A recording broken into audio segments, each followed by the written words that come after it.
Week. And once again, Damon Markowitz along with Bruce Landon, another edition here of Falcons WebTV, and a new topic that came up this week were comp tickets. It seems like it came up on the Facebook chat a few times here as far as us being out at different places, giving out some free tickets around the marketplace, and it's something that I know that we talk a lot about internally. I just want to throw it out here and just kind of a little bit of an explanation of what our goals are if we utilize comp tickets and the reasons that we don't for the most part. Well, for the most part, we don't. And that's one thing actually Charlie Pompey and I have had some discussions about. Charlie has a great saying: you can't sell a dollar for 99 cents, and it makes a lot of sense. We can't survive on giving out comp tickets. We've got a lot of expenses here, and you can do some creative programs on some discounts and different things, but you can't start comping the building out. Once you start comping the building out, and this has been proven throughout all of hockey, the old IHL, the Detroit Vipers, everybody used to say, oh, they're drawing 12,000 people. Well, they're giving 10,000 comps away, and you can't pay your bills on comp tickets. And there's some people say, well, when you have a couple thousand empty seats, why aren't you just giving tickets away? And you and I both know, Damon, what happens is those tickets end up getting into the hands of people. Literally, we've seen comp tickets being handed out to people that are standing in our box office line waiting to purchase a ticket, and somebody's giving them comp tickets. So we are going forward here. We really put the halt on our comp tickets. We're cutting that back. We don't have a large number to begin with. Again, I get a chance to, as the governor of the franchise, to see what all the other teams are doing relative to comp tickets, and without getting into other markets and what they're doing. Some of the cities that you're looking at attendances where they're announcing 5,000 people, they may have 1,500, 1,900 comps out on a given night. You can't pay your bills that way, and we just feel we have to get people in the habit of paying. You can't cheapen your product by giving tickets away. We have a great product, second best league in the world, so we're going to really put the brakes even further on our comp tickets and making sure that we do the right things with some nonprofit groups through our Falcons Friends organization, which our tickets are purchased by companies that then we donate to nonprofit organizations, youth organizations in the area. That's different than just having a block of comps and just flooding the marketplace with them. So we'll be tightening that up going forward. And again, until you sort of know our business and what we have to do, I understand why people feel you should just get people in the building by giving free tickets away, but it doesn't work, and it's been proven in every market that it doesn't work. Damon Markowitz once again along with Bruce Landon. Another edition of Falcons Web TV has become to you somewhat live, recorded live through the players' lounge here in the Falcons locker room. Just another location here, another kind of an inside view, areas that you don't get a chance to see on a daily basis or a yearly basis here. Just a gorgeous facility here at the Mass Mutual Center with a locker room and lounge, and just like to show that off a little bit. And don't forget to look at our social media streams through Facebook, through Twitter. Go to falconsahl.com. You'll see links for both our official Twitter page, our official Facebook page, something that we update daily. A lot going on there through the summer and spring months here at the Mass Mutual Center and involving the Falcons. And another topic that came up, a very good idea that came up, and it's something I know you implemented before, is our focus groups involving fans and getting some business people involved. And Kim had a great idea on the Facebook chat. How about getting a group of fans together that live and die, that come to a lot of games, to offer some suggestions, kind of like what we're doing on Facebook, but getting together throughout the season as well. It was a great idea. And we had a focus group put together several years ago that we used to meet on a fairly regular basis, made up of some really wonderful people from sort of different areas, some season ticket holders, a corporate sponsor. We had some different people on the focus group, and I used to meet with them on a fairly regular basis and share ideas, and they would throw out ideas, and it gives me a chance also, Damon, to explain to the focus group of why certain things can't be done. I mean, the beauty of this business, people have great ideas, but there are reasons normally why certain things can't be done and why some things can be done. And so the focus group's a great idea if you get the right mix of people who are committed to come in and attend on a regular basis. And I think that's something, Kim recommends it. I think it's maybe something we should think of putting together.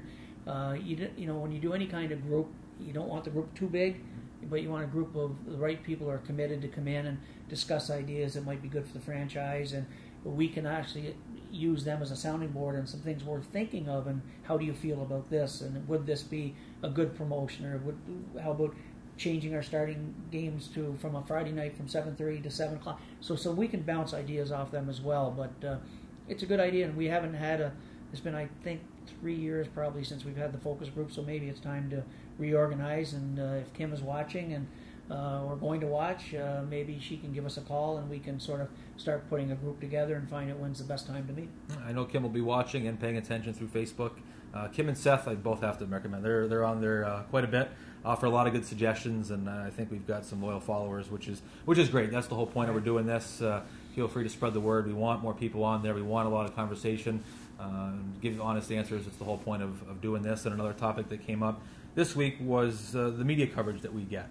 A little bit of criticism there as far as the amount of coverage some people see in the newspapers and see on TV, and they wanted basically to know how much of an influence we have as far as if we don't see our coverage in the paper, how proactive are we to kind of reach out and say, hey, we're here. You and I both know we're very proactive, and I think people have to understand that I think for the most part our media coverage is excellent. I think the Republican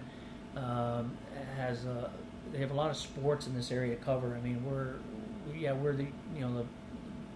the main sports attraction, obviously, in the city, but they have to cover the Bruins, they have to cover the Celtics, the Red Sox, the Patriots, and there's so much high school play in this area. So, we can, as hockey fans, we want to see hockey all the time, and we want to see Falcons coverage all the time. Obviously, that's our job to try and get that message to the newspaper that we need coverage all the time. But as I've been taught many, many years ago, you have to respect everybody else's business as well, and you sort of have to understand what they have to do to accomplish their goals. And so certainly respect what the Republican has to do to make sure they're giving fair coverage to everybody.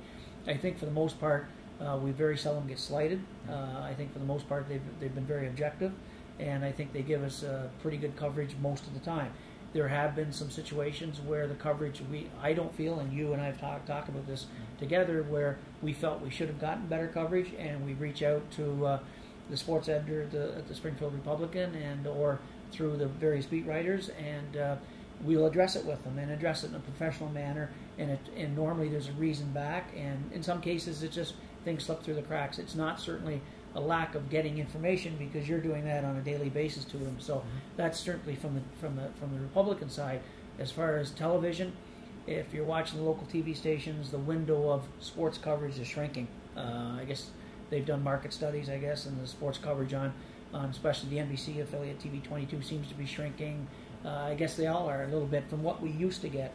But again, in that small window of time, we have to hope that we're getting the coverage that we need to keep our name out there and how the team is doing and how the franchise is doing. And again, you and I both travel to various cities, and I know when I talk to my counterparts in Worcester and Providence and some of these other cities, our media coverage far better than what they're getting in a number of other cities. So even though our fans squawk a little bit because we're not enough hockey coverage, that's because they're hockey fans. And on the flip side, you probably get the basketball people screaming because they're not getting enough coverage. So it's a fine line, and I think for the most part, we do a good job, or you do a good job of getting the information out. And I think for the most part, the coverage in this area has been pretty good. Yeah, I can say we're one of the few teams that, especially for road games, that there's someone assigned to all of our road games, and I know, and handling media requests, I know not every team gets that. And every game, the Republican does a great job. There's one thing I would like to. We'll talk to Vern Hill going forward, who's the sports editor of the Republican. Is we used to have a Sunday notebook, which was a regular feature in the Republican. That Franz Hybeck did so well, and before him Dick Baker did it, and going way back. The Sunday Notebook, I think, is something that I've had fans tell me they miss, because the Sunday Notebook isn't just necessarily about the Falcons. It's stuff going on around the AHL, and the writer who's assigned to it gets a chance to do some homework during the week and come up with little tidbits of information that would then appear in the Sunday Hockey Notebook. And I don't think we've had that as much over the last couple of years, probably, as I know our fans would like to see. And I think that's something I'd like to see if the Republican could bring back, because it just keeps people involved in what's going on, not just in Springfield, but around the American Hockey League in general. Damon Markowitz, along with Bruce Landon, once again, another edition of Falcons Web TV, as we come to you from the Players Lounge within the Mass Mutual Center, within the Falcons locker room here. The Players Lounge gets a lot of use. Of course, it's the off season, so not a lot of traffic right now. Just a nice room here to have for some video sessions, some couches laid out, just a way to get the guys away from the main locker room throughout the year. And I do want to provide a quick update here. We talked last week about an idea, Falcons fans against Whale fans, and something that's really gaining more and more steam as the weeks go by.